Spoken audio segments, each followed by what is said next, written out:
বেটির বিয়ে হবার নাই, বেটির বিয়ে বন্ধ। এই যে মাইনসন দাওয়াত দিছি, বস যাত্রীর গাড়ি আসবে না, সে গরু যাবে হয়ে গেছে, হইছে খাবি দেবে চলে যাবে, বেটির বিয়ে হবার নাই। কি কয় ভাই এই খাওয়া দাওয়া সব বন্ধ করে দিও না? হয় দোস্তর বন্ধ হচ্ছে।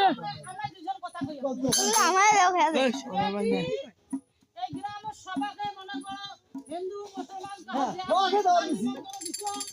তারপরে আইও বড় কি হল ঘুরে যাচ্ছে, তারপরে লোকজন কজন বল চাকরি হচ্ছে না। আর ওই যে গাড়ির মাথা দেখা যাবে বলছে।